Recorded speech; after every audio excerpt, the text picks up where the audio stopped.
What's up, guys? It's Craig. Search for answers. Search for Bigfoot.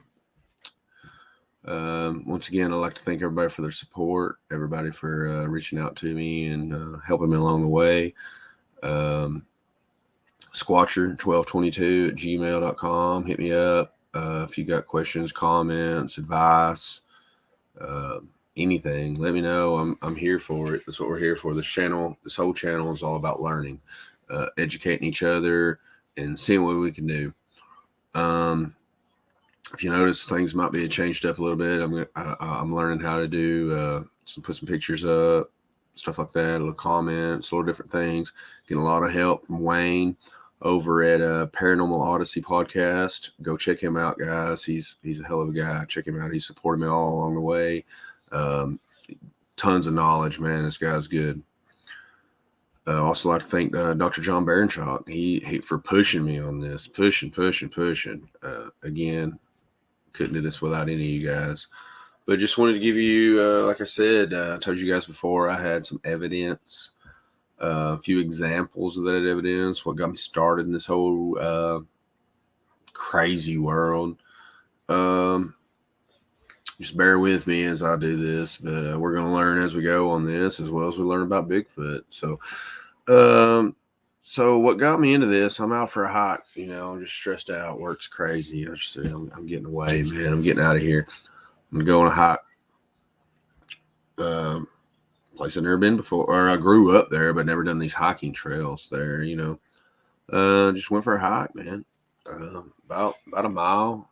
Well, if you want to get critical, about 1.3 miles. I stumble across this guy.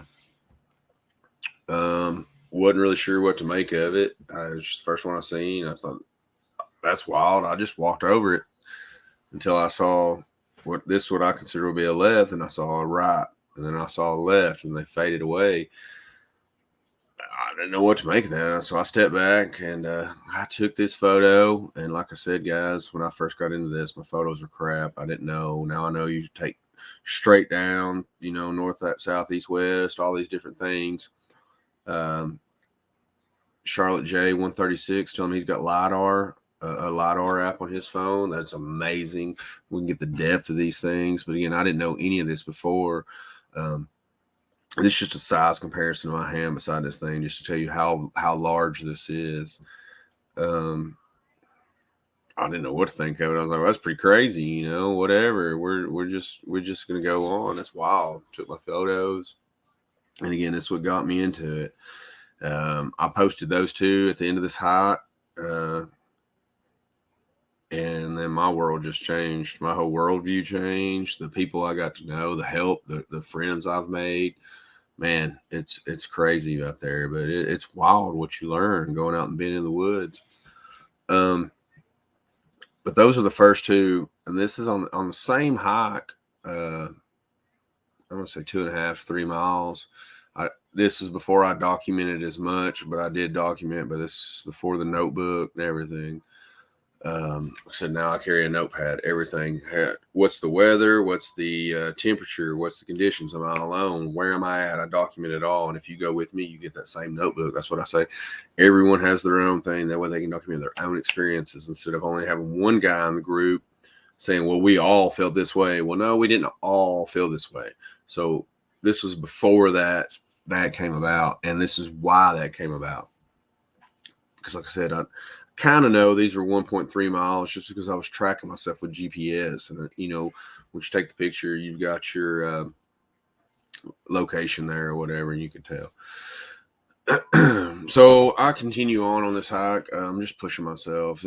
I was hoping to go. I didn't know how far to go, but I like to push myself. Sign said it was an 8-mile loop. I was thinking 8 miles plus the original 5 the week I done before. It's 13 miles. Let's do it. End up being 12 on average, depending on the path I take. This loop. Like I said, I venture off of it. We talked about that in research areas. Do I venture here? I venture there. I just set up another place this weekend. Place I've been meaning to go forever. I just went out there and I set a camera trap. I know people say no cameras. That avoids them. I don't know. We'll just see. I don't know. if we're not trying it, how do we know if it works? And like I said, I've got a large research area, so I can afford to maybe perhaps set out a camera over here that I not necessarily have the exact experience, and maybe hope for a chance. Or if they do avoid those, maybe it'll push them into another experiment that I got going on or whatever. I don't know. This is all new. This is all we're learning. But again, so I'm walking on this original first hike where I showed you those 2 tracks, and I run across this. I didn't know what to make of it. Maybe hard to tell for you guys, but to me, in my personal opinion, after viewing what I saw, I take this as a right hand foot or a right hand track of some creature. I do not know. I'm not saying it is Bigfoot. It is this. This is it's a pretty big guy. I don't know. There's a size comparison. Like I said, these are the ones that I followed for about 6 miles. It wasn't a consecutive trackway. Like, oh, I'm gonna follow them, see where they lead. No, the trail ventured this way, and from the time I noticed them until the time I didn't notice them was about 6 miles. Now they, like I said before, did they take that highway under the brush that I found? Because they ventured off trail, they ventured back on trail. They were never directly on the trail. They were just off trail, just right off the main walkway. So I don't know what it is, but that got me going. So now, I'm like, let's go squatching and let's have fun with it. I don't care. I'm crazy, guys. Let's do it. I'm going to have to take a silly approach to this, a silly approach to the science. Here I am, getting ready to go. I do take it serious, but I do goof off. I mean, I've got the apples. I don't think that those are the right apples now. And the more research I've done, the more I've been hearing. I mean, it sounds silly, but I've got green apples. What I've been hearing is it's red delicious. It's this or it's that. They did not take my apples. I think those are what they call a Granny Smith. They're just green. I don't know. Maybe they don't like the sour taste. They like the sweet taste. Which, after saying that, makes sense. People say they give them sweets. They give them treats, chocolates, Rice Krispies. Speaking of Rice Krispies, got a good buddy of mine. We went out one night, and he just was on me all week. He's like, I bought these Rice Krispie treats because I love them. This dude works out hardcore, so he's not real big into sweets. He's like, I got these Rice Krispie treats. Let's go try them out, And we did. We set these Rice Krispie treats on this stump. We set one open, one not open, and we just went on about our business. We come back a week later, they were both gone.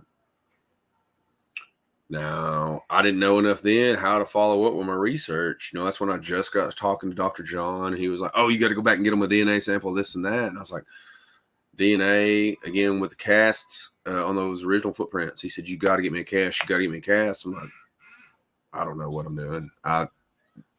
So I didn't. Now I carry so much stuff, and that's going to lead to another episode. What do we carry in our packs when we research? That's another topic I want to talk about. Guys, I know I ramble a lot. My mind gets scattered. My mind works crazy. If you follow with me, man, we're going to talk about some wild stuff on here. We talked about Janice Carter telling me about tree arches, tree structures, what they mean, what they don't mean. I was telling you how a perfect example of a tree structure. This is at a distance. So I was trying to get the full thing into effect with the whole creek bottom and see what we're talking about. If you guys can look real closely here, you'll see this thing. It's not quite 180 degrees. It's more like oblong, like a football. But that's probably a 25, 30 foot tall tree. Again, maybe a sapling. It's not really big around, about 4 inches around. I got a little bit more zoomed in. I got a little bit closer to it. If you can see on the left of the picture behind these 2 little trees, that's the base of the tree, and it goes up directly over. And if you see all this mess holding it down, all this stuff. Let's see if I got a better picture. Yeah. I wish I could zoom in better for you guys. But you can see all this holding it down. Like, why? If it was a storm, if it was a flood, if it was this, why would it have been that tree over and hold that down? How does that work? How do we get that? How do we go from that?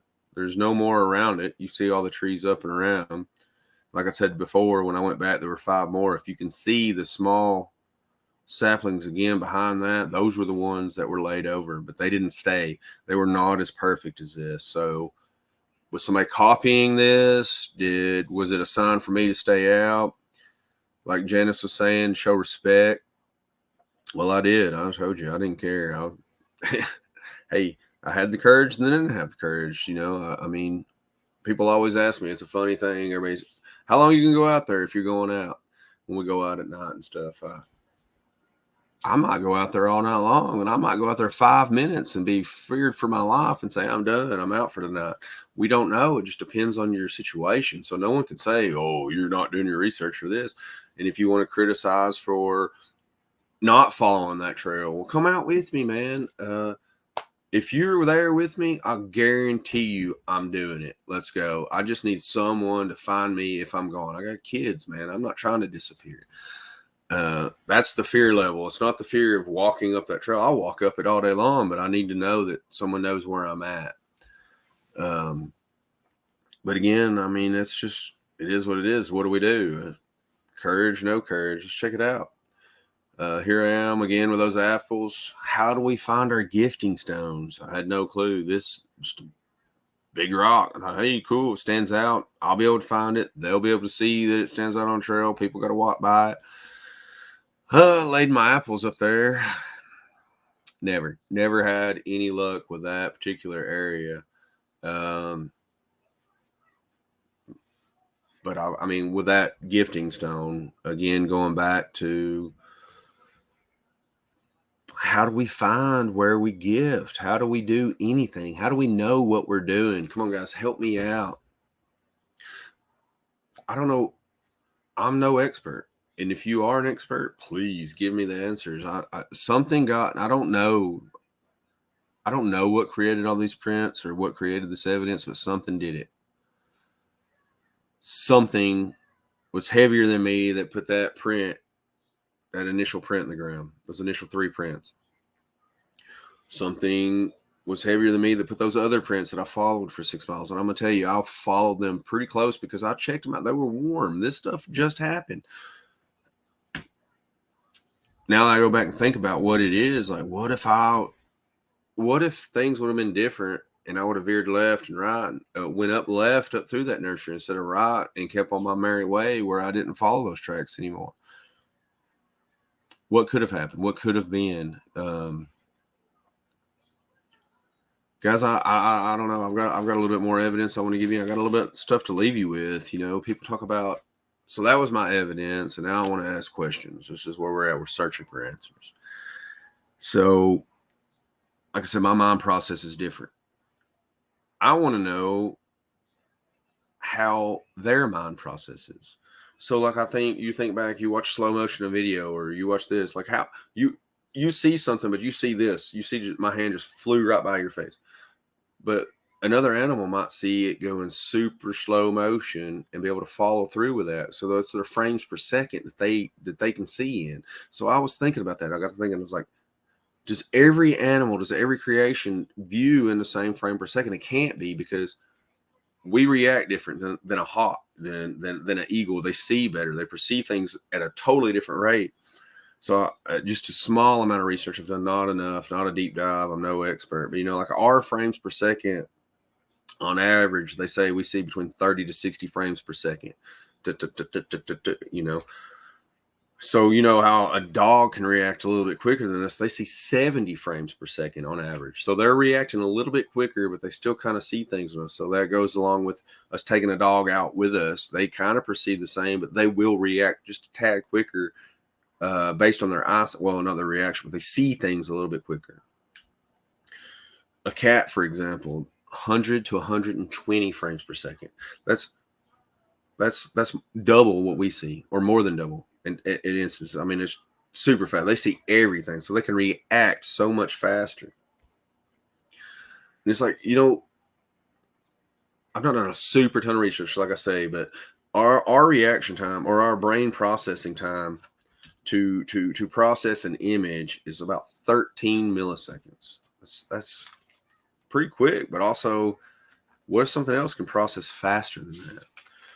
What about our like our so again, our reaction time. So a human's reaction time, on average, I know you got your sports elite or your NASCAR drivers or IndyCar or NHRA dragsters, where the reaction time is all key. So those are on the high end of our reaction time, depending on how you want to word that. And then you got other people who are just like, whoa, they get hit in the face playing dodgeball. They don't know what's going on. So they got a slower reaction time. But on average, if you take that NHR driver and the dodgeball player, on average, our reaction time is 273 milliseconds. So roughly a quarter of a second. Whatever happens, we react a quarter of a second later. So 273 milliseconds. So you got a dog, again, with that frame rate just a little bit better than us. Their reaction time is 200 milliseconds on average. So again, just a tad faster. And you wonder why cats can do all this crazy stuff, jump up and grab a bird. They can do this because their reaction time is 150 milliseconds. So really fast, a lot faster than us with their reaction times. Now, like I said, it's not an ape. It's not. I don't know what we're researching, but that's just a few examples of things. And then I got thinking about this, so we're seeing things at this rate, this frame rate right here. And everybody's like, well, Bigfoot just disappeared. Well, maybe he didn't just disappear. Maybe he's just that quick that we didn't see that frame rate. I mean, maybe that's his reaction time. Maybe we're not perceiving it fast enough. So that could be why we're not getting a good visual or a good identification on this, because it's so fast when it moves and we're not processing it. But yet it can process our movements. As you say, you're being paced. It can process what we're doing so fast because it sees it. It sees every second we make. It doesn't see just a swoosh. It sees every frame almost in slow motion as it steps down. Is that how that works? I don't know. They say they can hear better than us. They can hear us into the woods before we ever get there. So I got to think about our hearing. Do we hear them when they come up? Hertz levels. A human hearing is between 20 to 20,000 hertz. So, for example, how a lot that is, a dog whistle. We don't hear it, but a dog can, because they're between 15 to 50,000 hertz.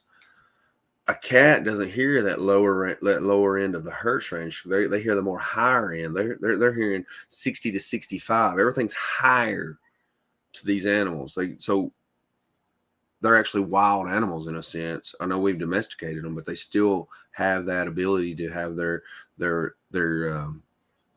instincts. What if a Bigfoot has a hearing that's even more incredible than that? They can hear, you see your dog's ear perk up way before your ear perks up, or a cat already knows way before what's happening. So who's to say that a Bigfoot hasn't evolved to sensory perception even more? Our vocal hertz, how loud we can be, that we project different things. A human is about 85 to 1100 hertz. For example, a dog, they're deeper, the 450 to about 1080. So right in that range, but they start out, they can't get that the lower end there, the lesser hertz range.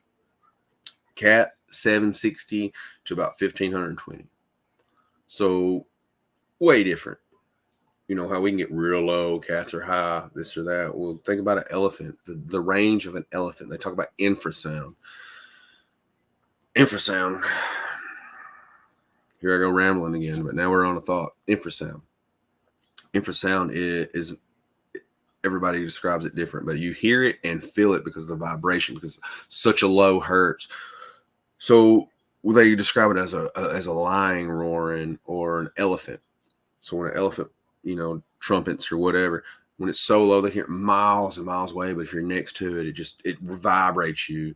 It's just so much pressure. SPL, if you're into car stereos, when they do those competitions, the SPL competition, half the time you don't even hear it, but you feel it. You can see it. You've seen the videos where it sucks girls' hair into the speaker boxes, or speakers, or their mirrors rattle, or the windshields blow out. That's kind of sort of infrasound. That's the pressure that you're not hearing, you're not perceiving, but you can feel it around you. So an elephant is 20 to 12,000. They can get that low range. Who says that a Sasquatch can't do that? We've not studied enough of them. We don't know. What if they can do? What if their vocal range is so much greater than ours? They can mimic, but also expand. You hear a 800-pound owl. No shot. Smell. They say they can smell us when they go in. So are smell receptors. That got me curious. What do we smell? Sometimes I smell stuff. Sometimes I don't smell anything. If it smells crap, maybe my mind turns it off. But I tell you what, I sure know when the stove's on. I sure know when something's cooking. I can smell that, because that sensory is different than when I walk in the house. You talk about nose blind. You're blind to your perception. People that smoke, they don't know they stink. And I'm not meaning that in a negative, but I say stink. They smell like cigarette. No matter how many showers they take, no matter what their clothes smell, their hair smell, but they're blind to that. People that have dogs, it's the same thing. Cats with a litter box in the house, they're blind. They're nose blind to that. But you can definitely smell a change, right? So who's to say that that's how Bigfoot doesn't smell? So all these smell, you can walk up on one, but they also know that you're there before you're there. So these hunters, they smell exactly like the woods. So that's how these hunters are having these encounters, perhaps, versus the guy that just goes on a random hike trying to impress these ladies, spritzes on his cologne so he smells good, and he walks in. Well, that Bigfoot's like, oh, God, yeah, I definitely know that guy. Maybe that's how the different types of encounters happen. But again, smell receptors, they say we have about 220 million. Again, that's they. Who is they? Google search. I didn't read a book on this. Dogs, they've got about 300 million. So it's about 40 times more than what we got. That's why you got your dog, that's why I think a positive about a dog, because they're going to smell things before we do. They're going to sense it. They've got a distance of about 12 and a half miles away. They can smell 12.4, 12.5, 12.6, depending on who you sight. 12. That's pretty far away. I mean, if you think about what we walk, say if you walk an average of 4 miles per hour and you're going 12 miles, that's a pretty good distance. But a dog can smell that all the way over there and you can't. But now, whereas a cat, sometimes they can't find their food. Do you think they're dumb? I've seen this cat treat. You put it out there and they're just like, what's going on? What's going on? They've only got 125 to 300. So they're low. They don't really have the range. And their distance is only like 126 feet to 154 feet. So, your cat, you got to put it right in front of them. A dog's going to sniff it out. A wild animal, a coyote or a wolf, they're going to sniff it out. So what if a Bigfoot has that same range? But that being said, look at our noses. They stick out a little bit further than a cat. So, yeah, that makes sense. We'd smell a little bit further. A dog's nose sticks out way much further than ours. Of course they smell. They're going to have their receptors are going to be better. They got longer to process that when it hits the brain. So I'm curious about the Bigfoots, but then you hear there's multiple kinds and some have snouts and some don't. So the ones that do have snouts smell better, and that's why these others can walk up on you. I don't know, guys. Just let me know. Again, we're just searching for answers. We're doing everything we can. This is a learning channel. Please help us out. Email me, squatcher1222@gmail. You may know, like, subscribe. If you do, you do. If you don't, you don't. But just I want the feedback just to know, just to help me out, guys, and help us out. I'm going to share everything I can. So let's share everything together, guys. I appreciate it. And as always, Merry Christmas.